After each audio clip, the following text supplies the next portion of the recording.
Okay, so we will go ahead with more theory and interesting theory about photoelectric effect.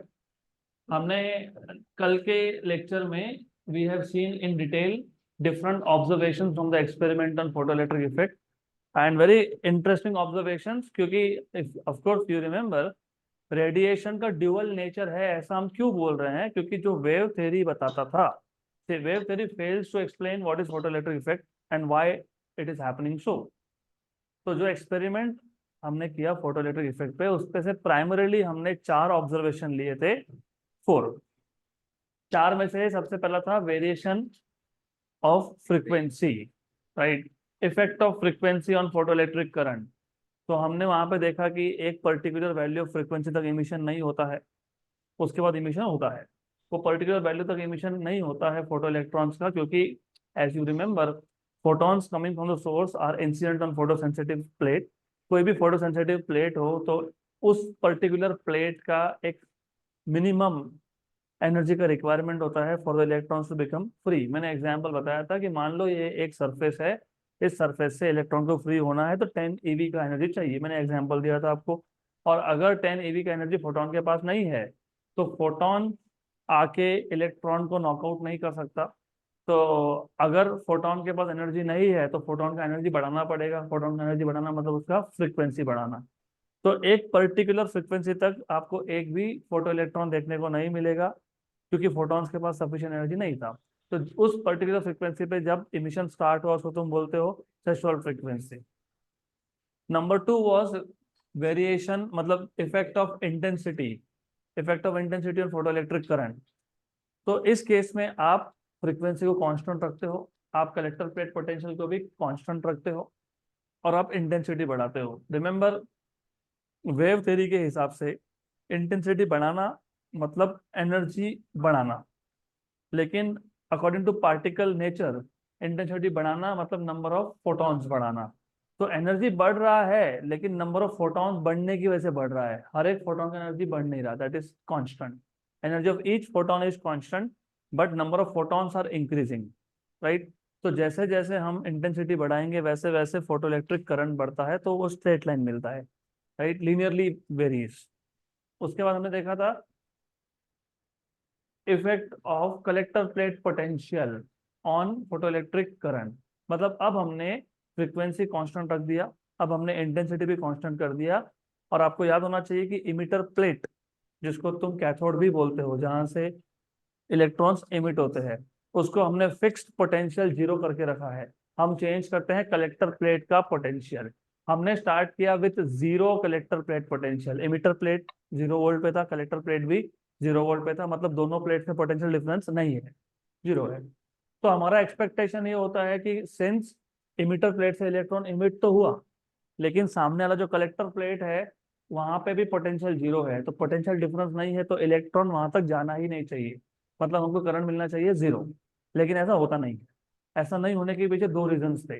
Reason number 1 था electron का cloud form होता है क्योंकि continuously photons आ रहे हैं तो continuously electrons are emitted. Electrons बढ़ते जा रहे हैं तो रिपल्शन बढ़ रहा है और रिपल्शन बढ़ने की वजह से this electrons move towards collector plate. ये नंबर 1 रीजन था। नंबर 2 मैंने आपको बताया था, मैं भी शायद नहीं भी बताया था लेकिन अभी बता देता हूँ। इलेक्ट्रॉन के पास काइनेटिक एनर्जी होता है क्योंकि एज आई टोल्ड यू अगर इलेक्ट्रॉन को फ्री होने के लिए 10 eV का एनर्जी चाहिए और अगर फोटोन के पास 11 eV है तो बचा हुआ 1 eV इलेक्ट्रॉन के पास ऑलरेडी है इन the form of kinetic energy. और ऊपर से यहाँ पे फिर रिपल्शन भी हो रहा है, इलेक्ट्रॉन क्लाउड के से रिपल्शन भी हो रहा है, तो ऐसा करते करते करते करते it will finally reach collector plate. तो even at 0 volt, 0 voltage of collector plate potential you will still find some current. अब हमने कलेक्टर प्लेट पोटेंशियल को बढ़ाना चालू किया था, पॉजिटिव पोटेंशियल कर रहे थे, 0 का 1, 1 का 2, 2 का 3, 3 का 4, तो करंट बढ़ रहा था। और एक स्टेज पे आके करंट हो गया सैचुरेट। करंट का सैचुरेशन का रीजन ये था कि इंटेंसिटी कांस्टेंट है and I have told you कि इंटेंसिटी कांस्टेंट मतलब number of photons falling on that emitter plate per second is constant. Imagine intensity 10 है, 10 फोटॉन्स इंसिडेंट हुए पर सेकंड किस पे, इमिटर प्लेट पे, तो कितने इलेक्ट्रॉन जनरेट होंगे, 10। अब अगर 10 इलेक्ट्रॉन्स जनरेट हुए तो 10 इलेक्ट्रॉन ही पर सेकंड जा सकते हैं, कहाँ तक? कलेक्टर प्लेट तक। तुम कलेक्टर प्लेट के पोटेंशियल को कितना भी बढ़ा दो, यहाँ तो नंबर ऑफ इलेक्ट्रॉन्स ही कम है ना। Number of electrons her second में 10 जनरेट हो रहे तो 10 ही जाएंगे। तुम कलेक्टर प्लेट के पोटेंशियल को 1000 वोल्ट कर दो, क्या फर्क पड़ता है? राइट। तो इसलिए एक पर्टिकुलर वोल्टेज पे आके करंट हो जाता है सैचुरेट। फिर हमने सोचा कि हम उल्टा करके देखते हैं। पहले हमने कलेक्टर प्लेट के पोटेंशियल को पॉजिटिव किया, अब हम लोग नेगेटिव करके देखेंगे। मतलब हम लोग कम्यूटेटर की को, कम्यूटेटर था ना वहाँ पे कम्यूटेटर, उसको की को हम लोग स्विच करते हैं। तो उसमें ऐसा होता है कि अब एमिटर प्लेट तो 0 वोल्ट पे ही है, लेकिन collector plate will become negative. तो हम लोग नेगेटिव पोटेंशियल धीरे धीरे धीरे धीरे बढ़ाते जाते हैं। पहले -1 वोल्ट, फिर -2 वोल्ट, फिर -3 वोल्ट, फिर -4 वोल्ट। कब तक बढ़ाते हैं? जब तक फोटोइलेक्ट्रिक करंट क्या नहीं हो जाए, जीरो नहीं हो जाए। तो जैसे तुम्हारा कलेक्टर प्लेट का नेगेटिव पोटेंशियल बढ़ते जाएगा, वैसे वैसे करंट कम होता जाएगा, और एक पर्टिकुलर वोल्टेज पे करंट हो जाता है जीरो, जिसको तुम बोलते हो स्टॉपिंग पोटेंशियल। करेक्ट। गुड। यहाँ तक क्लियर? इसके बाद हमने सेम एक्सपेरिमेंट रिपीट किया था by keeping the frequency same, but now at different intensity, at higher intensity. तो we have noticed in this case कि जब तुम इंटेंसिटी चेंज करते हो, नए इंटेंसिटी पे तुम सेम एक्सपेरिमेंट रिपीट करते हो, तो ग्राफ ऊपर ऊपर शिफ्ट होता है, लेकिन स्टॉपिंग पोटेंशियल सेम रहता है। क्यों? क्योंकि तुमने फोटोन का फ्रीक्वेंसी चेंज नहीं किया। और स्टॉपिंग पोटेंशियल डिपेंड करता है काइनेटिक एनर्जी ऑफ इलेक्ट्रॉन पे, और काइनेटिक एनर्जी डिपेंड करता है फ्रीक्वेंसी ऑफ फोटोन पे। राइट। फिर हमने सेम एक्सपेरिमेंट रिपीट किया था at different frequencies but the same intensity. इस केस में फोटो इलेक्ट्रिक करंट रहता है कांस्टेंट, लेकिन स्टॉपिंग पोटेंशियल की वैल्यू हो जाती है change. Higher the frequency, higher is the stopping potential. और रीजन भी सिंपल है, फ्रीक्वेंसी बढ़ना मतलब फोटोन का एनर्जी बढ़ना। फोटोन का एनर्जी बढ़ना, देखो इलेक्ट्रॉन को तो फ्री होने के लिए फिक्स अमाउंट ऑफ एनर्जी चाहिए, 10 eV तो 10 eV ही चाहिए। अब फोटोन का 11 है, 12 है, 13 है, 14 है, 15 है, उसमें से 10 eV यूज हो जाएगा टू फ्री द इलेक्ट्रॉन। जो बचा हुआ है ना, it appears in the form of kinetic energy. तो अगर आप हायर फ्रीक्वेंसीज यूज कर रहे हो तो इलेक्ट्रॉन का काइनेटिक एनर्जी ज्यादा है, तो उसको स्टॉप करने के लिए पोटेंशियल भी ज्यादा लगेगा। राइट। और आखिरी में हमने ग्राफ देखा था variation of stopping potential with, या फिर वेरिएशन ऑफ फ्रीक्वेंसी, नहीं हाँ frequency, yes, variation of stopping potential with frequency. तो स्ट्रेट लाइन आता है, आप स्टॉपिंग पोटेंशियल प्लॉट कर रहे हो वाई एक्सिस पे, और एक्स एक्सिस पे प्लॉट कर रहे हो फ्रीक्वेंसी, तो क्या आता है? Straight line. अभी मैंने रीजन बताया, जितना तुम फ्रीक्वेंसी बढ़ाओगे उतना ही काइनेटिक एनर्जी बढ़ेगा, काइनेटिक एनर्जी बढ़ेगा तो स्टॉपिंग पोटेंशियल भी बढ़ेगा। Very good. तो यहाँ तक ओवरऑल पिक्चर हमने कल देखा था, हमने आगे भी थोड़ा सा देखा था, लेकिन अब हमको वो वापस रिपीट करना है so as to connect with the next topic. तो कैरेक्टरिस्टिक्स मतलब प्रॉपर्टीज ऑफ फोटोइलेक्ट्रिक इफेक्ट, ये हमने कल ही करके रखा है, but today I will repeat this part again because the next topic is connected to this. तो कैरेक्टरिस्टिक मतलब प्रॉपर्टीज, प्रॉपर्टी मतलब तुमने क्या क्या सीखा, वो जो तुमने 4 5 6 ग्राफ की बात की, तो what were your general observations from those graph, that is nothing but characteristics of photoelectric effect. तो सबसे पहला property, what have you learned? For a given photosensitive material there exist a certain minimum cutoff frequency of the incident radiation called as threshold frequency, below which no emission of photoelectrons is possible। ये हमारा पहला observation था पहले graph से। Right. उसके बाद intensity और photoelectric current का ग्राफ क्या था? लीनियर था, है ना। तो सेकंड ऑब्जर्वेशन था for a given frequency of incident radiation and collector plate potential. अगर मैं फ्रीक्वेंसी और कलेक्टर प्लेट पोटेंशियल को कांस्टेंट रखता हूं, तो photoelectric current varies linearly with intensity of incident radiation. और हमने इन डिटेल समझा है इसको लास्ट लेक्चर में कि ऐसा क्यों हुआ। इंटेंसिटी बढ़ा रहे हो मतलब नंबर ऑफ फोटॉन बढ़ा रहे हो, नंबर ऑफ फोटॉन्स बढ़ेंगे मतलब नंबर ऑफ फोटो इलेक्ट्रॉन्स भी बढ़ेंगे। फोटो इलेक्ट्रॉन्स ज्यादा हुए तो कलेक्टर प्लेट ज्यादा कलेक्ट करेगा, तो करंट भी ज्यादा मिलेगा। तो ये लीनियर रिलेशन होता है। तो this is what you have learn from second graph. उसके बाद the emission of photo electrons is an instantaneous process. इसका मतलब क्या? जैसे ही फोटोन आया, फोटोन में और इलेक्ट्रॉन में कोलिजन हुआ, फोटोन ने अपना एनर्जी ट्रांसफर कर दिया और इलेक्ट्रॉन वहां से इमिट हो गया। तो ये इंस्टेंटेनियस प्रोसेस है। मतलब इसमें टाइम लैग नहीं होता है, there is no time lag between incidence of photon and emission of photoelectron. So the emission of photoelectron is an instantaneous process, which means there is no time lag between the incident radiation and emission of photoelectron. तो ये तीन important characteristics है, बाकी भी है but ये तीन important है, मोस्ट इंपॉर्टेंट है। क्यों? देखो ऐसा है, ये तीन इंपॉर्टेंट क्यों है? क्योंकि वेव थ्योरी ना इन तीनों का उल्टा प्रिडिक्शन करता है। अकॉर्डिंग टू वेव थ्योरी उल्टा प्रिडिक्शन है। वेव थ्योरी के हिसाब से वेव थ्योरी के हिसाब से फोटो इलेक्ट्रॉन का जो इमिशन है वो फ्रीक्वेंसी पे डिपेंड ही नहीं करता, और हम देख रहे हैं डिपेंड करता है ना। वेव थ्योरी के हिसाब से इंटेंसिटी बढ़ाने का मतलब एनर्जी बढ़ाना, राइट, करेक्ट, बराबर। लेकिन यहाँ पे इंटेंसिटी बढ़ाने का मतलब क्या होता है? नंबर ऑफ फोटॉन्स बढ़ा। वेव थ्योरी के हिसाब से ये जो फोटो इलेक्ट्रिक इफेक्ट है, इमिशन ऑफ फोटो इलेक्ट्रॉन्स है, ये इंस्टेंटेनियस प्रोसेस नहीं है, राइट, लेकिन इसके हिसाब से वो इंस्टेंटेनियस है। इसके लिए हम लोग ये तीन, we are listing down only this three particular characteristics, which it does not mean कि तीन ही है, there are more of course, पर ये तीनों जो है ना ये वेव थ्योरी ऑफ रेडिएशन को चैलेंज करते हैं। गुड। तो अभी आ जाते हैं हम लोग फेल्यूअर्स पे। तो जैसे मैं तुमको बताया कि वेव थ्योरी फेल क्यों हुआ, क्योंकि जो वेव थ्योरी बोल रहा है ना उसका उल्टा मिल रहा है तुमको ऑब्जर्वेशन से।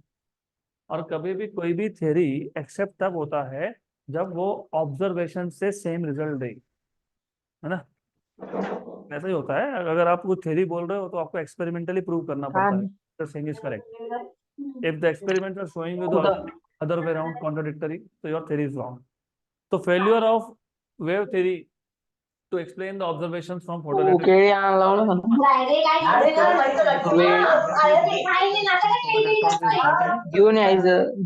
है, बोलने का मतलब क्या है? See, मैं पहले पढ़ लेता हूँ क्या लिखा है फिर बताता हूँ। पण गावात गेलं तर काही खर्च नाही यायचं ना, नुसतं फिरायला जाते गावात, बघ भिकारी, accumulate sufficient energy to 20 free रुपयाची केळी electrons आणता from आली the तुला. surface of matter. Okay, it also predicts that greater the intensity of radiation, less is the time required for emission and मी बंद केली ती. अब ये इंस्टेंटेनियस प्रोसेस क्यों नहीं है पहले वो समझ लो। सबसे पहले अगर मेरे पास एक मेटल सरफेस है और वहां से इलेक्ट्रॉन को इमिट होने के लिए 10 eV का एनर्जी चाहिए, और मेरे पास जो फोटोन है ना, फोटोन, इमेजिन इमेजिन फोटोन के पास एनर्जी है 0.1 eV। पहली बात तो यहाँ फोटोन वर्ड यूज नहीं होगा, this is incorrect. Let us say energy falling per unit time is 0.1 eV। तो एक सेकेंड में कितना एनर्जी मटेरियल पे आया? 0.1, राइट। इलेक्ट्रॉन को फ्री के लिए कितना चाहिए? 10 है, कितना? 0.1 इमिशन होगा, मोबाइल में किती करेक्ट, खेळतील बघू बघू. बराबर। तो फिरून अकॉर्डिंग टू यायचं वेव मस्त. थ्योरी इनका ऐसा बोलना है कि जब तक टोटल एनर्जी 10 eV नहीं होता तब तक अगं emission नहीं होगा। हॉस्पिटलचे मतलब चक्कर 0.1 मारा प्लस म्हणा 0.1 एकदम प्लस भारी, 0.1 पाच प्लस पाच 0.1 प्लस मजली 0.1 हॉस्पिटल ऐसा आहे. कब तक? पाच पाच 10 eV तक, मतलब बेसिकली 10/1, मतलब 100 सेकेंड। नाही तो का, 100 सेकेंड के बाद कितना एनर्जी कलेक्ट हो पाच गया? आहे मग त्यांच्याकडे. 10 eV। तो अब इमिशन होना चाहिए, राइट। तो वही लिखा है यहाँ पे, the metal surface requires reasonable time from few minutes to few hours to accumulate sufficient energy to free electrons from the surface of matter। लेकिन हमको पता है कि ये सही नहीं है। अगर फोटोन के पास 0.1 eV का एनर्जी तो इमिशन होने ही नहीं वाला, क्योंकि हमारे ऑब्जर्वेशन क्या बता रहे हैं, फोटोन के पास अगर इलेक्ट्रॉन को फ्री करने जितना एनर्जी नहीं है तो तुम 100 सेकेंड क्या तुम पूरी जिंदगी भर रोक लो, कोई इमिशन नहीं होगा। बोलून बघ, जो आली तर आली. क्लियर है तक? वेव थ्योरी बोलता है कि होगा, पहले उतना एनर्जी जमा करना पड़ेगा, एक्यूमुलेट करना पड़ेगा, sufficient amount of energy to knock out electron, right. उसके बाद it also predicts that greater the बळजबरी खाऊन इंटेंसिटी ऑफ घेतली इंसिडेंट बाबा. Radiation less is the time required, क्योंकि यहाँ पे इंटेंसिटी बढ़ाने का जेवण मतलब आहे ना होता मग है बाबा. एनर्जी पर मिनट टाइम बढ़ाना। इमेजिन पहले 0.1 का इंटेंसिटी का था, ग अब पाच हमने ना बघ, बढ़ा दी माझी पण एक वेळेस पाजली गेली सर्व, तुझी 1.1 EV बाकी. कर दी।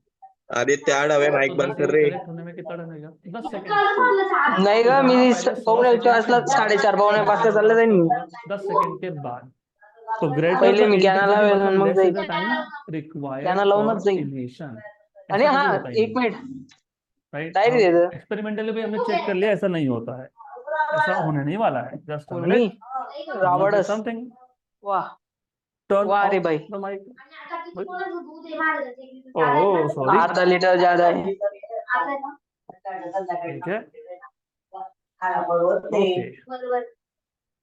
Okay okay. उद्यापासून बरोबर होईल ते, तू काहीच घाबरू नको, उद्यापासून मी आहे तिथे. चलो ठीक है, मी बसलेला आहे ना. कशा तुम्हाला देन काही नेक्स्ट चिंता नाही. फेल्यूअर। दूध द्यायची तुम्हाला काही चिंता नाही, अगला जोपर्यंत मी फेल्यूअर इथं क्या था? बसलेलो आहे. कळलं का? Large incident intensity implies larger energy. हा, ज्या अगर दिवशी मी गावाला इंटेंसिटी जाईल बढ़ाऊंगा एनर्जी पप्पांना बढ़ेगा, बघायला, एनर्जी त्या बढ़ेगा दिवशी बाबांना सरळ तो पण त्या काइनेटिक वाटत एनर्जी दिन मी बढ़ना पाय चाहिए। पाय किसका? वाटून यावं सर. किसका?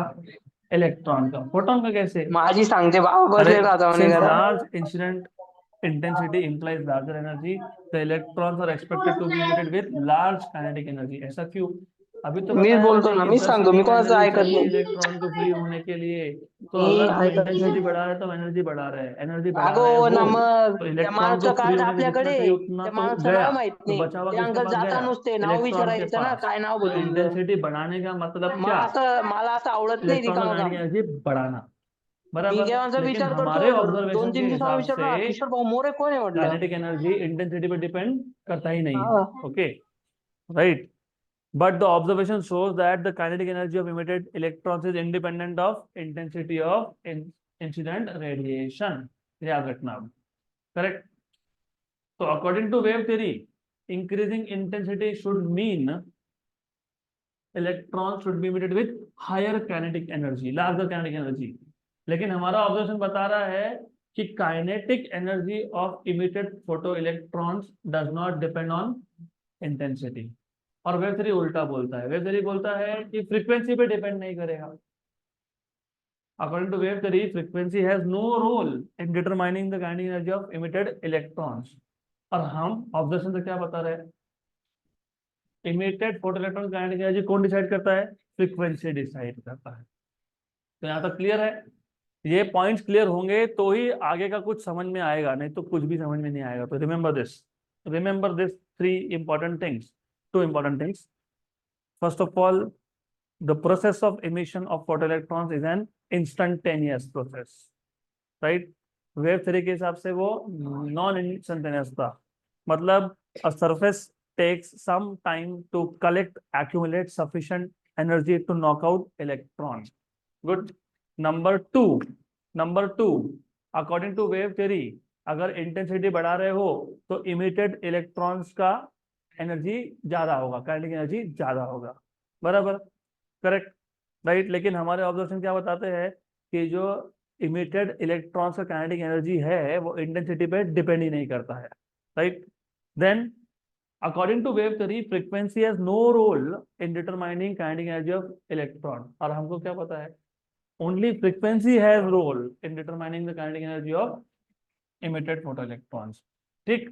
तो अब अभी क्या हुआ कि ये जो गड़बड़ हो गई ना, गड़बड़ हो गई है, थ्योरी कुछ बोल रहा है, ऑब्जर्वेशन कुछ और बोल रहा है। तो आइंस्टाइन ने ट्राई किया to explain in the form of some postulates. Postulate मतलब assumptions। तो उसको हम लोग बोलते हैं Einstein's postulates of quantization of energy and photoelectric equation. तो ये जो आइंस्टाइन ने पोस्टुलेट दिए, it tries to first of all explain the observed photoelectric effect, और उस पे से एक इक्वेशन बना जिसको क्या बोलते हो? Photoelectric equation, right. पोस्टुलेट का मतलब होता है assumptions। तो यहाँ पे कुछ assumptions है। पहला assumption, और रेडिएशन ऑफ फ्रीक्वेंसी नू, अगर मेरे पास एक रेडिएशन है जिसका फ्रीक्वेंसी नू है, it consist of a stream of discrete quanta और फोटॉन्स। क्वांटा या फोटॉन मतलब पैकेट ऑफ एनर्जी। देखो, अब तक वेव थ्योरी क्या बता रहा था तुमको? Radiation is a wave, wave is not packet of energy, wave is not particle, wave होता है कंटिन्यूअस, राइट। मतलब कंटिन्यूअस एनर्जी निकल रहा है बाहर किसी भी सोर्स से।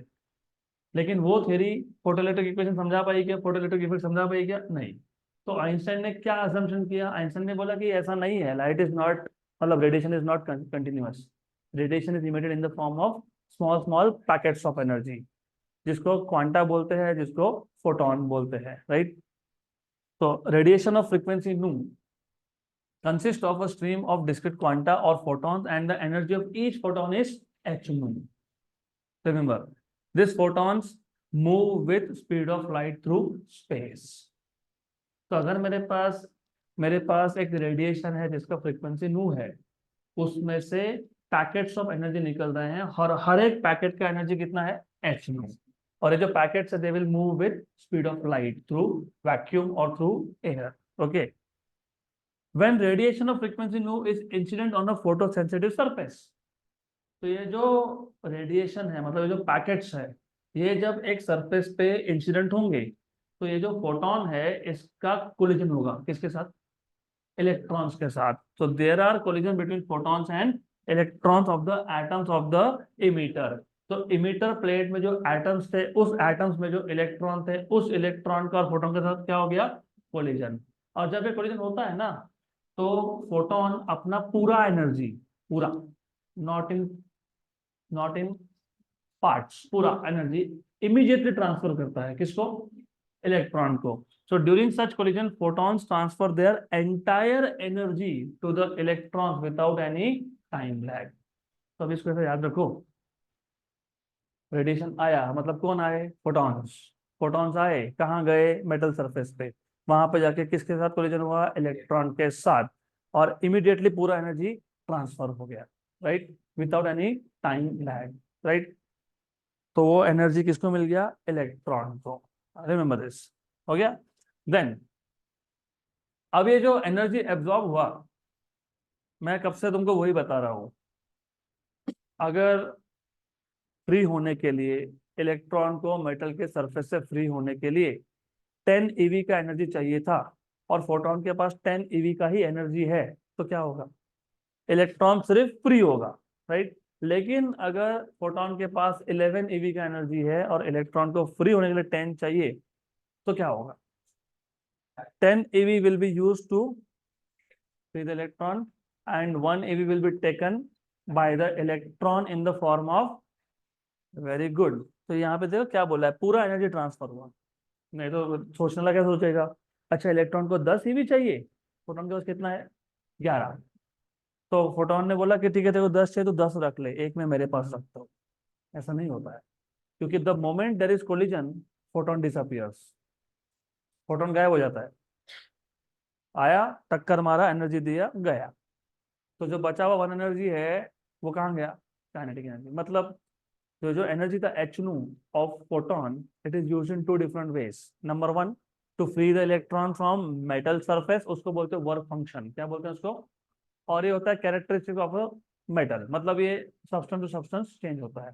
एंड द रिमेनिंग एनर्जी, अब एक बात बताओ, चलो एक काम करते हैं, फोटोन का एनर्जी कितना था, एच न्यू, उसमें से इलेक्ट्रॉन को फ्री होने में जो लग गया, क्या बोला उसको, वर्क फंक्शन, उसको नाम देते थे phi zero, right. H nu था एनर्जी, उसमें से फ्री होने में के लिए कितना लग गया, तो बचा कितना, h nu minus phi zero. मैं वही तो बोल रहा हूँ, 10 ये वर्क फंक्शन है, एच न्यू ये 11 है, तो बचा कितना, 1. मतलब क्या किया तुमने, 11 माइनस 10, मतलब h nu minus phi zero. ये कौन लग गया, electron in the form of, हाँ, तो जो बचा हुआ पार्ट है ना, h nu minus phi zero, it is taken by the electron in the form of, हाँ तो वही लिखा है, सब कुछ वही है. If you see the absorbed energy h nu by electron from the photon is used in 2 ways. Number 1, a part of energy is used in liberating, मतलब फ्री करना, the electron from the surface. तो जो energy electron को free होने के लिए लगा, उसको क्या बोलते हो, work function. The minimum energy required to free the electron from a given surface is called as work function of the material of the surface. Material, ये वर्ड क्यों यूज किया, क्योंकि ये मटेरियल टू मटेरियल चेंज होगा. What is work function, the minimum energy required by electron to free itself from the surface of any material is called as work function. और जो बच गया h nu minus phi zero, the remaining part h nu minus phi zero appears as kinetic energy of the liberated electron. तो जो electron free हुआ उसने बचा हुआ एनर्जी खुद के पास रख लिया, and it appears as kinetic energy. ठीक है, करेक्ट, राइट. तो इसका एक इक्वेशन बन गया, simple equation, it is too simple, बताता हूँ कैसे। Okay, just a minute. अरे मेरे को चाहिए पेन, कहाँ गया पेन, यहाँ है पेन। एनर्जी कितना था, एच न्यू, उसमें से फ्री होने में कितना लग गया, 5 वर्क फंक्शन, बचा हुआ काइनेटिक एनर्जी किसका, इलेक्ट्रॉन का। तो what is kinetic energy of electron, h nu minus, फिर इसको हम लिखते हैं मैक्सिमम। मैक्सिमम क्यों लिखते हैं, उसका रीजन है। देखो ऐसा है, मैंने कल बताया था कि जरूरी नहीं है कि हर इलेक्ट्रॉन सरफेस से ही फ्री होगा, वो थोड़ा सा अंदर से ही फ्री हो सकता है। तो मान लो कि इलेक्ट्रॉन है जो थोड़ा अंदर से फ्री हो रहा है मटेरियल के, तो अंदर से बाहर आएगा। अंदर से बाहर आने में it may lose energy. Suppose energy lose नहीं किया, तो उसके पास जो भी एनर्जी होगा काइनेटिक एनर्जी वो मैक्सिमम होगा, क्योंकि लूज नहीं किया। तो उसको क्या बोलोगे, मैक्सिमम काइनेटिक एनर्जी। तो हम क्या बोलेंगे, maximum kinetic energy equal to h nu minus 5। तो वही लिखा है इधर, लिखा है maximum kinetic energy h nu minus 5। ठीक, रिमेम्बर। तो यहाँ पे कुछ है ही नहीं, it is too simple. Energy था एच नो, उसके दो काम हुए। एक हुआ इलेक्ट्रॉन ने फ्री होने के लिए यूज कर लिया 5 वर्क फंक्शन, बचा हुआ भी इलेक्ट्रॉन के पास है, लेकिन ये इलेक्ट्रॉन फ्री हो गया उसके पास in the form of kinetic energy. थोड़ी kinetic energy h nu minus 5। Equation number 1, this is the first form of photo electric equation. है, टाइटल में था ना फोटो इलेक्ट्रिक इक्वेशन, तो ये पहला फॉर्म है। सही है। Well, what is kinetic energy, half m v square. तो मैं इसको लिख सकता हूँ half m v square equal to h nu minus 5। अगर मैक्सिमम एनर्जी है तो स्पीड भी क्या होगी, मैक्सिमम। तो इसको क्या लिखेंगे, half m v max square equal to h nu minus 5। Simple, extremely extremely simple, कुछ है ही नहीं यहाँ पे। तो you can also write down half m v max square equal to h nu minus 5। तो ये यहाँ तक क्लियर है, कुछ डाउट है, नो? चलो फिर आगे चलते हैं। अगर everything is clear so let's move to next slide. अब अब हमको पता है, अच्छा ये इक्वेशन ना, ये इक्वेशन अच्छे अच्छों के दिमाग में नहीं जाता, तो अभी थोड़ा सा समझ लो। अब तक हमने अब तक हमने क्या देखा, अब तक हमने देखा कि जो एच नो था वो, उसका एक पार्ट यूज हो गया in the form of work function, और जो बचा हुआ है it appears as maximum kinetic energy. तो यहां से हमको मिल गया मैक्सिमम काइनेटिक एनर्जी का इक्वेशन, एच नो माइनस 5। फिर हमने लिख लिया half m v max square equal to h nu minus 5। यहाँ तक ठीक, यहाँ तक कोई कंफ्यूजन नहीं है। अब थोड़ा सा हम लोग एक दूसरे टॉपिक पे जाते हैं, फिर समझाता हूँ कि ये इक्वेशन कहाँ से है बाकी के। एक बात बताओ, मेरे पास एक इलेक्ट्रॉन है जो रेस्ट पे है, तो I have a electron which is not moving at rest, it is at rest. So let us से इसको मैंने रख दिया एक पोटेंशियल डिफरेंस में। ये पोटेंशियल डिफरेंस है V वोल्ट का। ठीक, क्या होगा, क्या होगा, इलेक्ट्रॉन विल स्टार्ट मूविंग, मतलब electron will gain kinetic energy, क्योंकि energy possessed by a particle on account of its motion is called as kinetic energy. तो यहाँ पे इलेक्ट्रॉन क्या गेन करेगा, काइनेटिक एनर्जी। अब एक बात बताओ, कोई भी पार्टिकल हो, कोई भी ऑब्जेक्ट हो, अपने आप मूव होता है क्या, तो क्या होता है, फोर्स मतलब work done. You know what is work done in electrostatics, q into V. याद है ये क्यू इंटू वी। तो थोड़ा सा लिंक बना हुआ, इलेक्ट्रॉन रेस्ट पे था, हमने पोटेंशियल डिफरेंस लगा दिया, इलेक्ट्रॉन मूव होने लगा, मतलब इलेक्ट्रॉन ने काइनेटिक एनर्जी गेन किया। मतलब जो भी वर्क हुआ है इलेक्ट्रॉन के ऊपर it appears as kinetic energy. So what is kinetic energy? Work done. But what is work done? Q into V. So what is kinetic energy? Q into V. Q into V. Q into V. So what is the energy of a charged particle when kept in a potential difference? Q into V. सही बात, clear, right. यहाँ पे सिर्फ क्या है, यहाँ पे ये एक्सेलरेटिंग पोटेंशियल है, क्योंकि इलेक्ट्रॉन रेस्ट पे था और इलेक्ट्रॉन अभी पॉजिटिव प्लेट की तरफ जाएगा, मतलब एक्सेलरेट होगा। तो ये कौन सा पोटेंशियल है, उल्टा कर देते हैं, मतलब इलेक्ट्रॉन ऑलरेडी मूविंग था, इलेक्ट्रॉन के पास काइनेटिक एनर्जी ऑलरेडी था, सामने वाला प्लेट नेगेटिव कर दिया, क्या होगा? क्या नेगेटिव डिक्रीज होगा, राइट? बराबर, सही है, डिक्रीज होगा। तो फॉर्मूला कैसे चेंज होगा? यहाँ पे सिर्फ पोटेंशियल डिफरेंस इलेक्ट्रॉन को एक्सेलरेट कर रहा है, वहां पे पोटेंशियल डिफरेंस इलेक्ट्रॉन को रिटार्ड करेगा। रिटार्ड करेगा कब तक रिटार्ड करेगा? जब तक इलेक्ट्रॉन रेस्ट पे नहीं आता। Can you connect this with what we have learned in the last lecture? Stopping potential. तो हम लोग क्या करेंगे, हम लोग कलेक्टर प्लेट को इतना नेगेटिव कर देंगे जब तक मैक्सिमम काइनेटिक एनर्जी वाला इलेक्ट्रॉन भी रुकता नहीं, राइट? तो काइनेटिक एनर्जी क्या होगा? Q into we. क्यू की जगह पे E, V की जगह पे V0। Do you see this? Maximum kinetic energy is equal to EV0। ठीक है, राइट? अभी भी जिनका कुछ लिंक नहीं लग रहा तो लिंक लगाओ। आई have told you right on the very first day of this chapter, यहाँ पे ना इमेजिनेशन तुमको लगेगा। एक बार तुम्हारा वो सेट हो गया ना कि वो फोटो, वो एक ग्लास ट्यूब था इवैक्यूएटेड, उसमें एक इमिटर प्लेट था, एक कलेक्टर प्लेट था, एक सोर्स था, इतना तो याद होना ही चाहिए।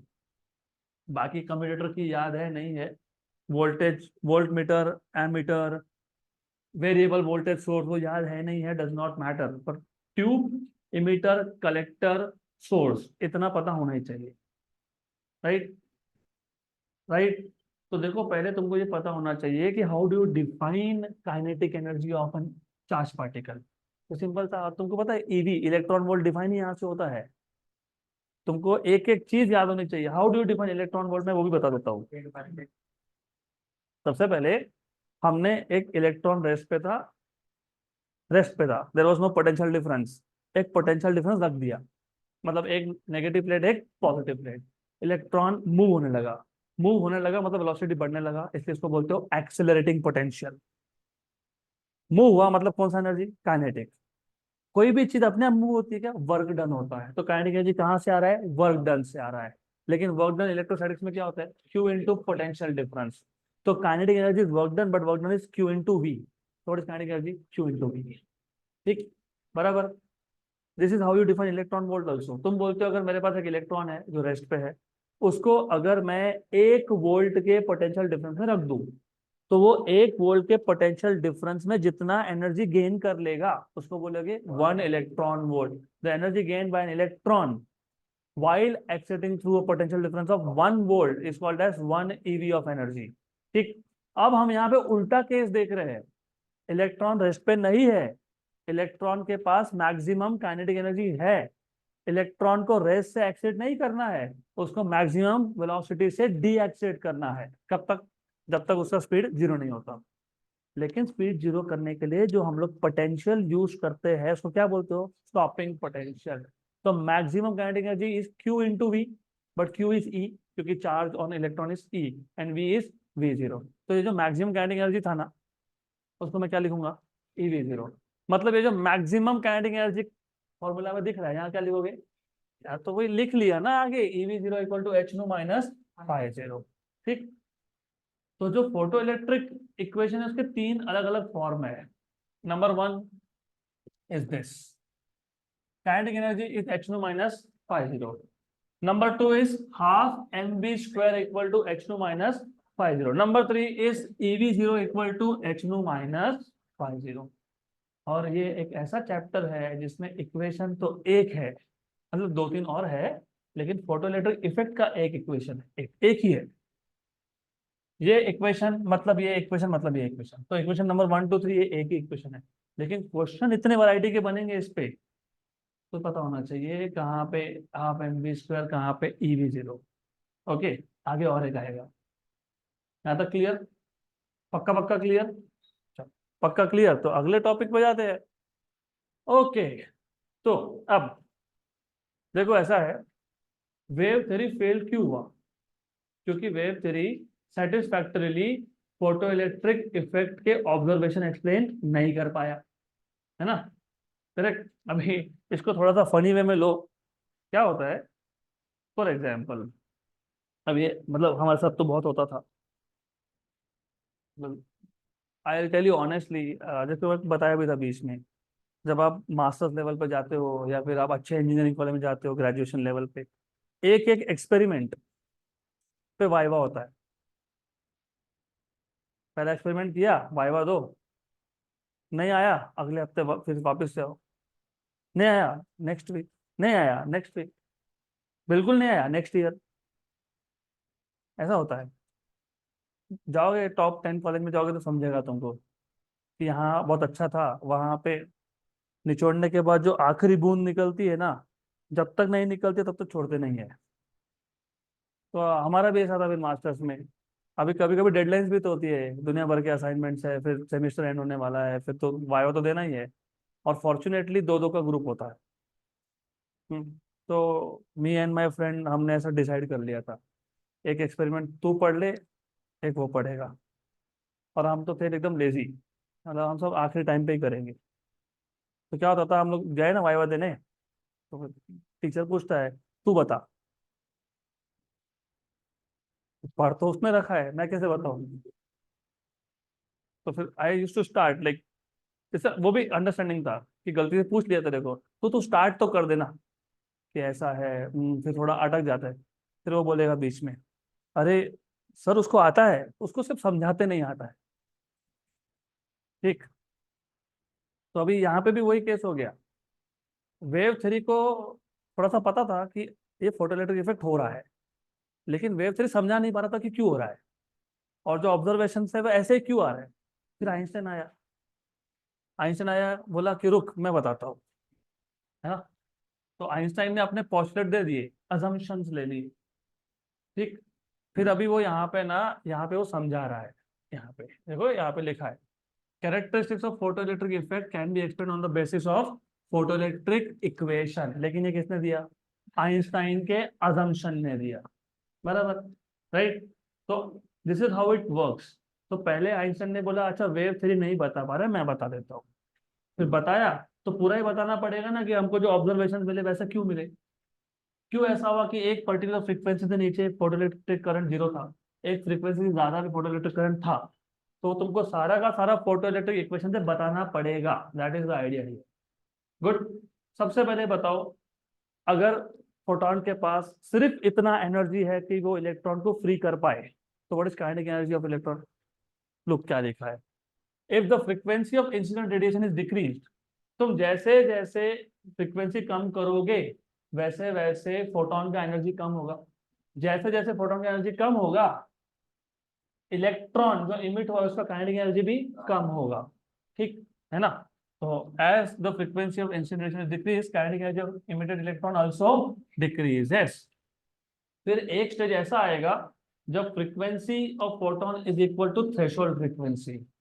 वहां पे क्या होता है? हाँ, काइनेटिक एनर्जी जीरो होता है, क्योंकि फोटोन के पास सिर्फ उतना एनर्जी है कि वो इलेक्ट्रॉन को फ्री कर दे। तो हमारे पास फोटोइलेक्ट्रिक इक्वेशन क्या था? Kinetic energy equal to h nu minus, kinetic energy को क्या लिखोगे? जीरो। नू को क्या लिखोगे? नू जीरो, क्योंकि कौन सी फ्रीक्वेंसी की बात कर रहे हो तुम? तो तुमने काइनेटिक एनर्जी को क्या लिख लिया? जीरो। और नू को क्या लिख लिया? नू जीरो। तो जो kinetic energy equal to h nu minus five zero था, क्या था? एच नू माइनस, वो क्या बन गया? जीरो इक्वल टू एच नू जीरो माइनस फाइव जीरो। तो फाइव जीरो क्या बन गया? एच नू जीरो। तो क्या बन गया ये? एच नू जीरो। आया ध्यान में? राइट। बराबर। मैं वापस कनेक्ट कर रहा हूँ, kinetic energy is h nu minus work function, that is five zero at threshold frequency. मतलब जब फ्रीक्वेंसी नू की वैल्यू नू जीरो हो जाती है, तो काइनेटिक एनर्जी जीरो बन जाता है। तो काइनेटिक एनर्जी क्या लिखोगे? Zero. I write it down here. तो kinetic energy, maximum kinetic energy was h nu minus five zero. But if the frequency is equal to threshold frequency, kinetic energy becomes zero. तो left hand side हो गया zero, ये हो गया H नू zero, क्योंकि frequency की value कितनी है? नू जीरो। तो यहां से तुमको वर्क फंक्शन क्या मिल गया? हाँ, तो वही तो लिखा है इक्वेशन नंबर 4 में। सही है, राइट। तो वर्क फंक्शन का दूसरा फॉर्म क्या है? एच नू जीरो। अब ये वर्क फंक्शन के दूसरे फॉर्म को इक्वेशन नंबर 1 में सब्स्टिट्यूट करो। क्या था इक्वेशन 1 या 2? Kinetic energy equal to h nu minus work function.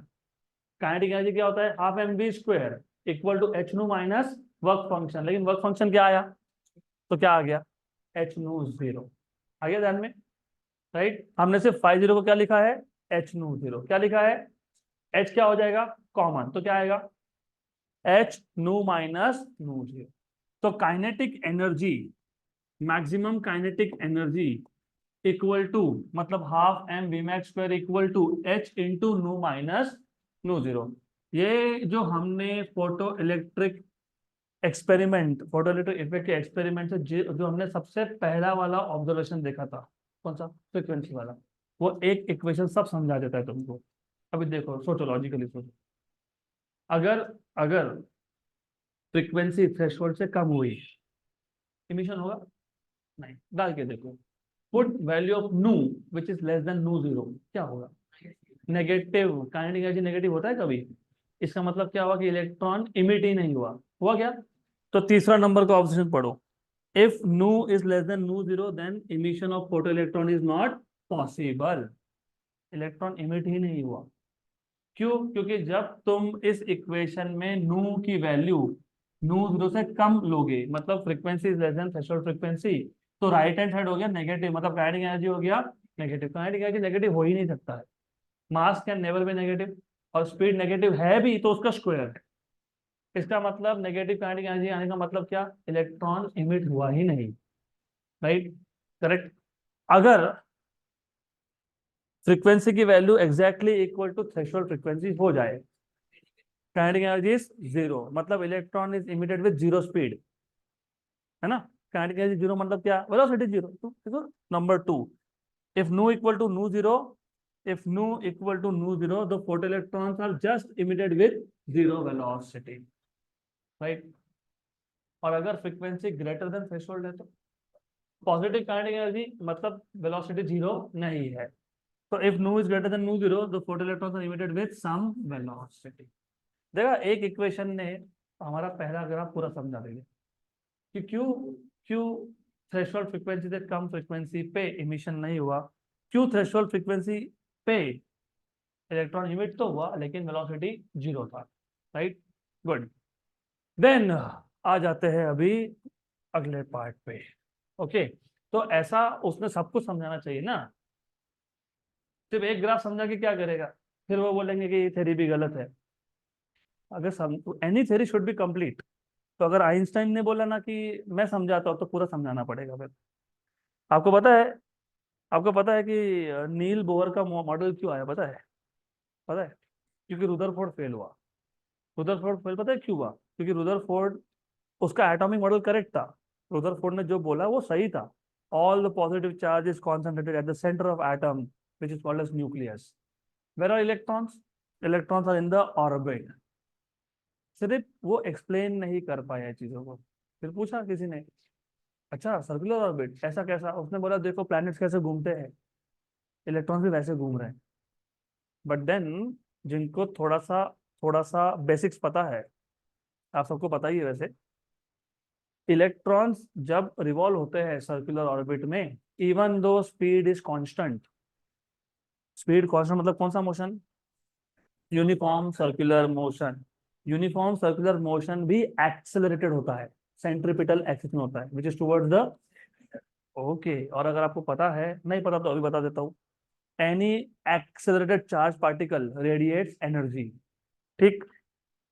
तो कोई भी चार्ज पार्टिकल का अगर एक्सेशन या डी एक्सेशन होगा, तो वो क्या रेडिएट करेगा, एनर्जी। इलेक्ट्रॉन सर्कुलर ऑर्बिट में घूम रहा था, ये मोशन कौन सा है, uniform circular motion, speed constant है लेकिन वेलोसिटी का डायरेक्शन चेंज हो रहा है, तो क्या आ गया वहां पे, एक्सेलरेशन। डायरेक्शन क्या था, टुवर्ड्स सेंटर, लेकिन चार्ज पार्टिकल एक्सेलरेटेड तो है ना, तो क्या होना चाहिए, एनर्जी लॉस होना चाहिए, इमिट करना चाहिए। अगर इलेक्ट्रॉन ऑर्बिट में एनर्जी इमिट कर रहा है, मतलब उसका एनर्जी कम होते जा रहा है। अगर कम होते जा रहा है तो वो इलेक्ट्रॉन जो है वो न्यूक्लियस के अंदर चला जाएगा, तो it raises the big question on the stability of an atom. अगर वैसा होता तो ना तुम होते ना मैं होता, क्यों, ultimately at the basic fundamental level we are made up of atoms, और जब एटम स्टेबल नहीं तो तुम्हारी बॉडी कैसे बन गई, बराबर। तो that is where Rutherford failed, वो समझा नहीं पाया। फिर जैसे यहाँ पे वेव से समझा नहीं पाया, आइंस्टाइन है, मैं बताता हूँ। उधर बोर आया, रुको मैं बताता हूँ, राइट। तो समझाना है तो पूरा ही समझाओ। तो हमने अभी एक ग्राफ लिया है, बाकी बाकी है, तो दूसरा ग्राफ तीसरा ग्राफ सब समझाना पड़ेगा ना। तो second second point, according to quantum theory, classical theory, दो थ्योरी है। क्लासिकल थ्योरी के हिसाब से इंटेंसिटी बढ़ाना मतलब एनर्जी बढ़ाना, राइट। लेकिन क्वांटम थ्योरी के हिसाब से इंटेंसिटी बढ़ाना मतलब नंबर ऑफ फोटॉन्स बढ़ाना। So according to quantum theory, a more intense beam contains a greater number of photons. This implies a greater number of collision. देखो इंटेंसिटी बढ़ाओगे, नंबर ऑफ फोटॉन्स बढ़ेंगे, number of photons बढ़ेंगे तो plate पे ज्यादा जाएंगे, plate पे ज्यादा जाएंगे तो ज्यादा कोलिजन होंगे, ज्यादा कोलिजन होंगे तो ज्यादा इलेक्ट्रॉन्स होंगे, तो करंट भी ज्यादा मिलेगा, है ना। तो this implies a greater number of collision between photons and electrons, which means a greater number of photoelectrons. This implies that photoelectric current must increase linearly with intensity. तो सेकंड ग्राफ, पहला graph समझा दिया, अब दूसरा समझा रहा है, बराबर, correct. Then from the photoelectric equation, what do you see? We see that work function phi 0 for a given surface is constant. Hence kinetic energy of photoelectron increases with increase in frequency. अब इसका मतलब क्या है, इसका मतलब क्या है वो भी समझ लो। क्लासिकल थ्योरी ने क्या बताया था? क्लासिकल थ्योरी ने बताया था कि फोटो इलेक्ट्रॉन का काइनेटिक एनर्जी डिफाइन करने में या फिर डिसाइड करने में या फिर डिटरमाइन करने में फ्रीक्वेंसी का कोई रोल ही नहीं है, बराबर। यहाँ पे क्या हो रहा है, यहाँ पे ऐसा बोल रहे हैं कि जो वर्क फंक्शन है वो मेटल का प्रॉपर्टी है, सही है। मतलब एक पर्टिकुलर मेटल के लिए वर्क फंक्शन कांस्टेंट है, जैसे मैंने बताया 10 eV। और अब मैं फोटॉन का एनर्जी मतलब फ्रीक्वेंसी बढ़ाते जा रहा हूँ, फ्रीक्वेंसी बढ़ाऊंगा एनर्जी बढ़ेगा, लेकिन इलेक्ट्रॉन को फ्री होने के लिए तो फिक्स अमाउंट ऑफ एनर्जी चाहिए, क्योंकि वर्क फंक्शन कांस्टेंट है। तो जो बचा हुआ एनर्जी है वो क्या हो रहा है, काइनेटिक एनर्जी। तो फ्रीक्वेंसी बढ़ाऊंगा तो क्या बढ़ेगा, तो वही तो लिखा है यहाँ पे, kinetic energy of photo electron increases with increase in frequency, सही है, good. Which means higher the frequency higher is the stopping potential, इसका मतलब ये भी होता है, बराबर। तो इसने तीसरा वाला ग्राफ भी समझा दिया, कौन सा, collector plate potential versus versus, अरे वाई एक्सिस तो हमेशा एक था, कौन था, current, photo electric current. Then last thing याद है कि spontaneous, instantaneous, not spontaneous, sorry, instantaneous emission of photoelectrons is the result of collision between photons and electrons. As soon as the radiation मतलब photon is incident on the photosensitive surface, such collisions occur. photon का collision हो गया electron के साथ and photoelectrons are emitted instantaneously. ये पूरा package है, मतलब आइंस्टाइन का जो ये assumptions है ये ओवरऑल पूरा ही फोटो इलेक्ट्रिक इफेक्ट एक्सप्लेन कर देते हैं, राइट, बराबर। तो ये करेक्ट है ना, हाँ, तो accepted, done, this is right. यहाँ तक क्लियर, पक्का पक्का clear, sure sure, okay. Then अब आ जाते हैं important part, that is wave particle duality of electromagnetic radiation, ठीक, good. So from the observations on photoelectric effect, we see that, what do you see in interaction किसका interaction, photons का, मतलब radiation का, किसके साथ, with matter। अभी interaction का मतलब भी समझ लो, ये थोड़ा फिजिक्स में हाई फाई लैंग्वेज लिखी जाती है, सिंपल भाषा बताता हूँ, मैं इससे बात कर रहा हूँ, क्या बोलोगे इसको, इंटरेक्शन। सिर्फ बात करना इंटरेक्शन नहीं होता है, right. Even if you give a high five to someone, that is also type of interaction, right? If you beat someone, that is also a type of interaction, बराबर, सही है। किसी को टक्कर मार दिया, that is also interaction। Photon किसको टक्कर मार रहा है, इलेक्ट्रॉन किसका पार्ट है, मैटर का। Hence in interaction of radiation with matter, जब रेडिएशन मैटर के साथ इंटरेक्ट करता है तो रेडिएशन वेव नहीं होता है, तो कौन होता है, वही लिखा है, from observations of experimental photoelectric effect we see that in interaction, किसका interaction? रेडिएशन का। किसके साथ? मैटर के साथ। लिखा है आगे, मैटर के साथ लाइट बिहेव, मतलब radiation behave as it is made up of particles called as photons। तो अभी दिमाग में फिट कर लो, जब जब रेडिएशन किसी भी मैटर के साथ इंटरेक्ट करेगा तो it will behave as if it is a particle and not wave.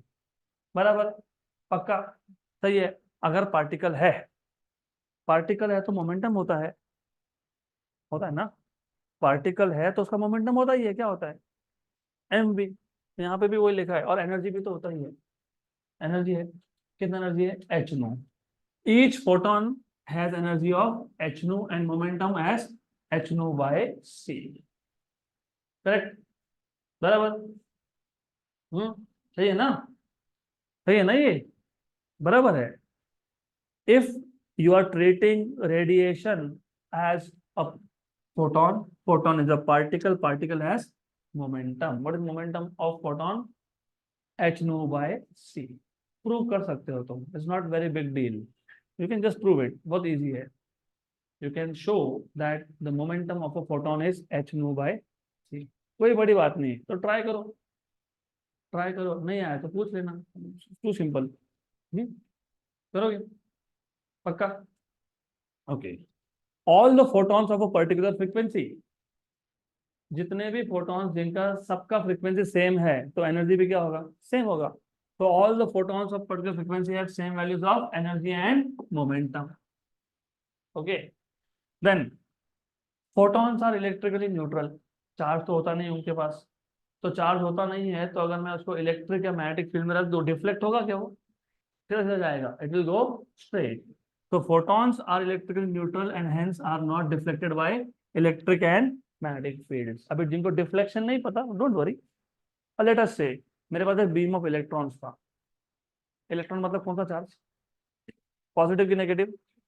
तो इमेजिन इस क्लासरूम में I am an electron who is trying to go from here to there, और ये जो दो आजू बाजू के वॉल्स है ना, एक को मैं कर देता हूँ नेगेटिव चार्ज, एक को मैं कर देता हूँ पॉजिटिव चार्ज। क्या होगा? राइट? तो माई पाथ विल बी, मतलब I will be more attracted towards positive, तो क्या होगा? डिफ्लेक्शन होगा।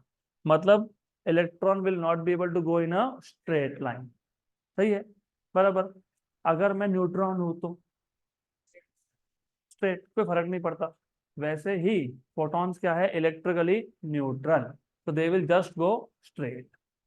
Then in photon particle collision total energy and momentum is conserved. होता ही है। फोटोन ने अपना एनर्जी किसको दे दिया? इलेक्ट्रॉन को। तो पहले ही बता दिया ना हमने, पूरा एनर्जी ट्रांसफर हो गया। लेकिन क्या कॉन्जर्व नहीं है? Number of photons. अब नंबर ऑफ फोटॉन्स कॉन्जर्व क्यों नहीं, मैंने तुमको ये भी बताया, आज ही बताया। फोटोन आया, कोलाइड हुआ किसके साथ? इलेक्ट्रॉन के साथ।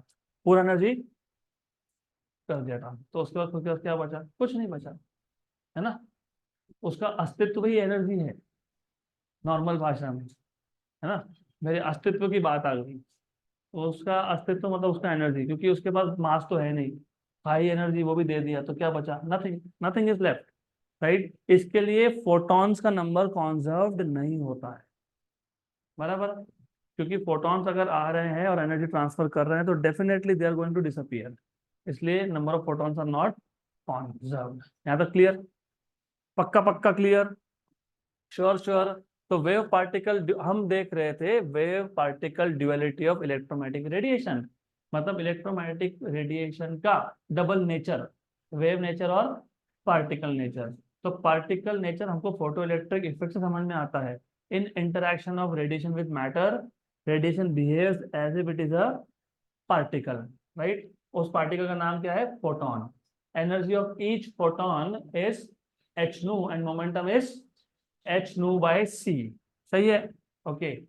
All the photons of particular frequency have same values of energy and momentum. जितने भी फोटोन होंगे जिसका फ्रीक्वेंसी सेम है, उसका एनर्जी और मोमेंटम भी क्या होगा? Same. Photons are electrically neutral and hence they are not deflected by electric और magnetic fields. All in photon particle collision, energy and momentum are conserved, but number of photons are not conserved. तो ये जो 5 points है, इसने हमको बता दिया radiation का कौन सा नेचर, पार्टिकल नेचर। वेव नहीं, पार्टिकल। वेव नेचर तो हमने पहले पहले दिन पे बता दिया था और कल भी रिपीट किया था। Anything that shows reflection, refraction, diffraction, interference, polarisation, वो क्या होता है? वो तो पहले से पता है ना हमको। Also phenomena like interference, diffraction, polarisation prove that light exhibits wave nature. और फोटोइलेक्ट्रिक इफेक्ट क्या बता रहा है? Radiation exhibit particle nature. तो हो गया कि नहीं ड्युअलिटी, डबल नेचर हो गया ना? हाँ। हाँ, लेकिन दोनों नेचर एक साथ नहीं होते हैं, तो ये पता होना चाहिए आपको। हेंस लाइट मतलब electromagnetic radiation has dual nature, दोनों एक साथ नहीं हो सकते। तो radiation is wave at a particular instant of time and it is particle at a particular instant of time. अब मैं instant of time को change करके बोलूंगा radiation is a wave under certain conditions and it is a particle under certain different conditions. When it is particle only when it interacts with matter. है तो clear? तो हो गया wave particle duality, हो गया ना? पक्का। अभी आ जाते हैं इंटरेस्टिंग चीज पे, something called as de Broglie hypothesis. Okay, अब लुइस डी ब्रॉगली, वैसे बाय द वे सिर्फ तुम्हारे इंफॉर्मेशन के लिए, ये जो डी ब्रॉगली ऐसा जो आता है ना, डी, डच लोग होते हैं, Dutch, those who come from Netherlands, है ना?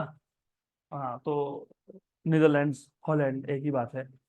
ओके, तो लुइस डी ब्रॉगली नाम का एक साइंटिस्ट था, उसने बोला कि नेचर सिमेट्रिकल है, नेचर लव सिमेट्री।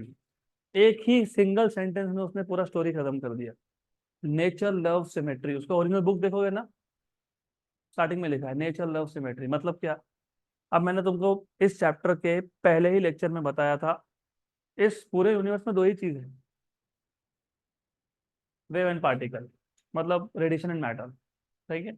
अगर रेडिएशन का ड्यूअल नेचर है, मतलब रेडिएशन कभी वेव है कभी पार्टिकल है, तो मैटर का भी ड्यूअल नेचर है, क्योंकि नेचर में चीजें सिमेट्रिकल होती है। राइट? तो डी ब्रॉगली ने ये बोला कि if radiation shows dual nature then matter should also show dual nature. मतलब मैटर पार्टिकल तो है ही, लेकिन वो क्या भी होना चाहिए? Wave. That is called as de Broglie hypothesis. अब इसको हाइपोथेसिस क्यों बोलते हैं? क्योंकि जब डी ब्रॉगली ने ये थ्योरी दिया था तब तक ये प्रूव नहीं हुआ था। तो something that is not proven is hypothesis, है ना? साइंस में एक में, that is why it is very important that you know general meanings of words. Hypothesis, hypothesis is something that is just a theory which is not proven. अभी हो गया, अभी वो हमने प्रूव कर दिया है कि ड्यूअल नेचर होता है। क्यों? क्योंकि हम इलेक्ट्रॉन डिफ्रैक्शन दिखाते हैं, हम दिखाते हैं कि लाइट मतलब वेव की जगह, रेडिएशन की जगह पे अगर हम लोगों ने इलेक्ट्रॉन भी यूज किए तो उसका भी इंटरफेरेंस होता है, उसका भी डिफ्रैक्शन होता है। वो आप सीखोगे, वेव थ्योरी अपना बाकी है, बाकी ना हमारा वेव ऑप्टिक्स, तो वेव ऑप्टिक्स में सीखोगे आपको। ठीक? तो 1924 Louis de Broglie suggested that if radiant energy मतलब radiation has both wave nature and particle nature, तो मैटर ने कोई गुनाह नहीं किया बेचारे ने, तो मैटर का भी क्या होना चाहिए? डबल नेचर होना चाहिए। तो it should also have wave associated with it. तो इफ रेडिएंट एनर्जी मतलब रेडिएशन हैज ड्यूअल नेचर, तो पार्टिकल का भी ड्यूअल नेचर होना चाहिए, मतलब पार्टिकल के साथ क्या होना चाहिए? वेव एसोसिएटेड होना चाहिए। कंफ्यूज मत होना, मैटर वेव एक, मतलब मैटर और पार्टिकल एक ही चीज होती है। रेडिएशन ड्यूअल नेचर, तो मैटर का भी ड्यूअल नेचर। मैटर मतलब किसका ड्यूअल नेचर? पार्टिकल का ड्यूअल नेचर। ओके, इसलिए मैंने ब्रैकेट में लिख दिया मैटर, पार्टिकल मतलब कौन? मैटर। तो मैटर तो पार्टिकल है ही, लेकिन मैटर और भी क्या है? वेव है। बराबर। ही believe that matter must also have dual nature, that is particle must have a wave associated with it. Okay, right? De Broglie proposed that the wavelength associated with a particle of mass m moving with a speed v is given by, तो joke है simple, what is wavelength h upon p according to De Broglie hypothesis। हम prove करने वाले हैं ये, सिर्फ समझ लो कि व्हाट ही ट्राइड टू से, थोड़ा सा समझने में आपको शायद डिफिकल्ट जाए, ये है नहीं डिफिकल्ट। फॉर एग्जाम्पल अभी कुछ है नहीं मेरे पास that I can waste, I don't know किसका है, जिसका भी होगा सॉरी फॉर दिस। अभी क्या है, जब मैं पढ़ाता हूँ ना तो बहुत लोगों का ध्यान नहीं होता है। अभी थोड़ा परसेंटेज कम हुआ वो, लेकिन पहले था कोई सो रहा है। तो मेरी गलती नहीं है, फिजिक्स की गलती है, तो फिजिक्स की भी गलती भी नहीं है, तुम्हारी गलती है। एनीवेज, तो मुझे उसको जगाना है, तो मैंने ऐसा पार्टिकल फेंक के, सॉरी इंटेंशन आपका नहीं था, ऐसा जस्ट थ्रो। तो what do you see, you see that the particle has followed a trajectory which is kind of a projectile, बराबर। तो आपको ऐसा दिखा होगा कि वो जो मैंने थ्रो किया वो ऑब्जेक्ट ऐसा गया, ठीक है, राइट। पर डी ब्रॉगली बोला नहीं नहीं तुम गलत बोल रहे हो, वो ऐसा नहीं गया, वो ऐसा गया, वेव जैसा गया, वेव। तो every moving particle has a wave associated with it, important word, every moving particle, moving, moving होगा तो ही मोमेंटम होता है, but momentum of particle M V, जिसका वी नहीं उसका मोमेंटम नहीं, जिसका मोमेंटम नहीं उसका वेवलेंथ नहीं। तो देखो कितना प्रिसाइजली बोला उसने, the wavelength associated with a particle of mass M moving with speed V is given by. तो अगर एक पार्टिकल मूव हो रहा है, पार्टिकल अगर मूव हो रहा है तो हर एक मूविंग पार्टिकल के साथ क्या है, एक वेव एसोसिएटेड है, राइट, करेक्ट।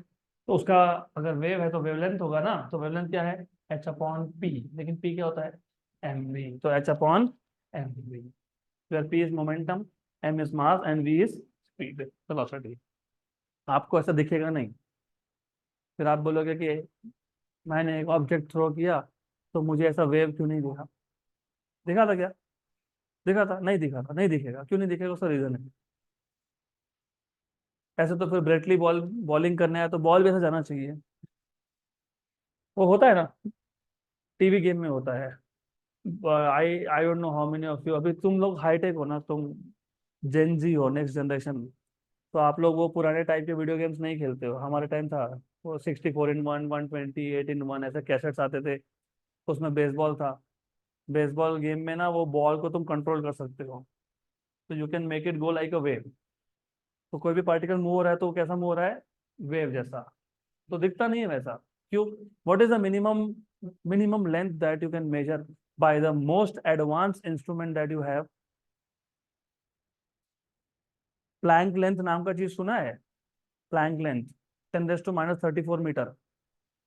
तो हमारे पास जो आज सबसे हाई फाई, थ्योरेटिकली बात करो पहले तो, थ्योरेटिकली तुम प्लैंक लेंथ के नीचे कुछ मेजर कर ही नहीं सकते हो, मतलब the limit of measurement is 10⁻34 metre, theoretically speaking. हमारे पास जो आज के मोस्ट एडवांस इंस्ट्रूमेंट्स है ना, उसमें भी तुम 10⁻−17 18 मीटर के नीचे नहीं जा सकते हो। तो what you can major, the smallest distance that you can major is 10⁻18 और 19 मीटर, समथिंग लाइक दैट। और जब तुम कैलकुलेट करोगे, चलो कैलकुलेट कर ही लेते हैं, it will be a fun activity, कर लेते हैं। मान लो ब्रेडली बॉलिंग करते आया, कुकाबुरा बॉल था उसके पास, वो कुकाबुरा बोलते हैं उसको, वाइट बॉल को, जनरल नॉलेज है ये, 200 ग्राम होता है उसका मास। और अगर तुम टेस्ट क्रिकेट की बात करो तो 250 ग्राम होता है, थोड़ा हेवी होता है वो, 0.2 किलोग्राम, 200 ग्राम, तो मास कितना हो गया, 0.2 kg। स्पीड मान लो 150 किलोमीटर पर आवर की स्पीड से फेंक रहा है वो, मीटर पर सेकंड में कन्वर्ट करो, 150 × 5/18, 5/18 करते हो ना, 150 × 5/18, चलो 180 मान लेते हैं, तो 180 × 5/18, 50, 50 × 0.2, 10, 10 नीचे क्या आ गया, 10, ऊपर प्लैंक्स कांस्टेंट है 6.6 × 10⁻⁻30, नीचे कितना था, 10, ऊपर गया तो कितना हो गया, -35। मैंने अभी क्या बोला, थेरोटिकली भी तुम प्लैंक लेंथ के नीचे नहीं जा सकते हो, 10⁻34 के नीचे तुम मेजर नहीं कर सकते हो थेरोटिकली, ठीक। और इंस्ट्रूमेंट से 10⁻19 20 के नीचे नहीं जा सकते, यहाँ कितना आ गया, -35। तो तुमको तो दिखेगा ही नहीं wave, So that is why we see an object going straight. You don't see a wave like structure, लेकिन होता है. तो अभी डी ब्रॉगली ने हाइपोथेसिस तो दे दिया, उसने सब बोल दिया. क्या बोला उसने कि नेचर लव सिमेट्री, अगर रेडिएशन का ड्यूअल नेचर है तो मैटर का भी ड्यूअल नेचर होना चाहिए. मैटर पार्टिकल है तो पता ही है, लेकिन मैटर के साथ क्या होना चाहिए, वेव एसोसिएटेड होना चाहिए. कब होना चाहिए, when particle moves, there is a wave associated with moving particle. अगर वेव है तो क्या है, वेवलेंथ. तो वेवलेंथ क्या है, h/p, मतलब h/mv, राइट. फिर उसको शो भी तो करना पड़ेगा ना, कम से कम थ्योरेटिकली तो शो करना पड़ेगा. तो उसने थ्योरेटिकली प्रूव करने के लिए उसने दो थ्योरी को कंबाइन कर दिया. पहला था Planck's quantum theory. Planck's quantum theory मैंने बताया था, according to Planck's quantum theory energy equal to H nu. Photon, radiation क्या है, रेडिएशन क्या है, रेडिएशन क्या है, वेव. वेव एनर्जी क्या है, एच न्यू, बराबर, राइट. रेडिएशन इज वेव, तो एनर्जी क्या हो गया, एच न्यू, मतलब hc/λ. और रेडिएशन इज ऑल्सो पार्टिकल. सही है, सही है ना. उल्टा भी, हम तो भी उल्टा की बात कर रहे हैं ना. हम लोग क्या बोल रहे हैं, मैटर क्या है, पार्टिकल. और मैटर क्या है, मैटर क्या है, वेव. मैटर क्या है, पार्टिकल. मैटर क्या है, तो वेव का एनर्जी कितना होता है, एच. किसने बताया, प्लैंक ने. तो according to Planck's quantum theory, if matter is a wave तो उसका एनर्जी कितना होगा, H no, that is hc/λ, क्योंकि नो क्या होता है, c/λ. And also using Einstein's mass energy relation. पता है क्या, बहुत फेमस इक्वेशन है, mc². Energy of of mass, mass मतलब क्या, पार्टिकल. एच नो मतलब क्या, वेव. अरे थोड़ा अच्छे से कनेक्ट करो. मैटर मतलब वेव, वेव मतलब एच नो एनर्जी. मैटर मतलब पार्टिकल, और पार्टिकल का एनर्जी क्या होता है, mc². दोनों इक्वेशन का लेफ्ट हैंड साइड क्या हो गया, तो राइट हैंड साइड क्या होगा. हाँ, तो फिर mc² को क्या लिखूंगा मैं, hc/λ. एक सी कैंसिल हो गया, हो गया क्या कैंसिल, यस. तो वहां से तुमको वेवलेंथ क्या मिल गया, h/mc. What is C, speed. तुम सी को वी भी बोल सकते हो. तो what is m into C, momentum. तो लैम्डा क्या आ गया, h/p. हो गया शो, बराबर. तो अभी आज का लेक्चर खत्म करने से पहले एक बार मेरे को थोड़ा सा ये डी ब्रॉगली हाइपोथेसिस थोड़ा क्लियर करने दो. कंफ्यूजन दिख रहा है अभी भी चेहरे पे, नहीं होना चाहिए. रेडिएशन का ड्यूअल नेचर है, ये सबको समझा, कैसे समझा, इंटरफेरेंस, डिफ्रैक्शन, पोलराइजेशन, ये क्या है, वेव नेचर. और फोटोइलेक्ट्रिक इफेक्ट ने क्या शो कर दिया, पार्टिकल नेचर. यहाँ तक क्लियर. अब पूरे यूनिवर्स में दो ही चीज है, रेडिएशन या फिर मैटर. रेडिएशन का डबल नेचर है क्या, यस. तो मैटर का भी होना चाहिए. किसने बोला, मैंने नहीं, डी ब्रॉगली. क्या बोला उसने, नेचर लव सिमेट्री, मतलब अगर रेडिएशन का ड्यूअल नेचर है तो मैटर का भी होना चाहिए. इसका मतलब मैटर मतलब पार्टिकल. तो मैटर तो पार्टिकल है ही, लेकिन मैटर क्या होना चाहिए, वेव. लेकिन कब होना चाहिए, व्हेन द मैटर मतलब particle moves. So there is a wave associated with a moving particle. अगर पार्टिकल मूव हो रहा है तो उसके साथ क्या एसोसिएटेड है, वेव. वेव है तो क्या होगा, वेवलेंथ. तो उसका वेवलेंथ कितना है, h/p. किसने बोला, डी ब्रॉगली ने. इसलिए उसको बोलते हैं डी ब्रॉगली वेवलेंथ. क्या बोलते हैं उसको, de Broglie wavelength. h/p, what is p, mv. तो h/mv, h/mv, h/mv. यहाँ तक क्लियर. ये उसका हाइपोथेसिस था. उसने थ्योरेटिकली शो करने की कोशिश की, उसने कर भी दिया. कैसे, उसने बोला कि देखो तुम बोल रहे हो मैटर वेव है, तो मैटर अगर वेव है तो जो वेव का एनर्जी वो मैटर का एनर्जी है. कितना है, एच नो. नो क्या होता है, c/λ. तो what is energy of matter, hc/λ. लेकिन मैटर तो मैटर है ही ना, मतलब मास है. और आइंस्टाइन ने क्या बताया, E = mc². E = hc/λ, E = mc². तो mc² = hc/λ. सी गया, लैम्डा आया, h/mc. mc मतलब मास इंटू वेलोसिटी, मतलब मोमेंटम. तो h/मोमेंटम. तो उसका हाइपोथेसिस हो गया शो, प्रूव हो गया. देर यहाँ तक. Okay, so will stop at this particular topic for today.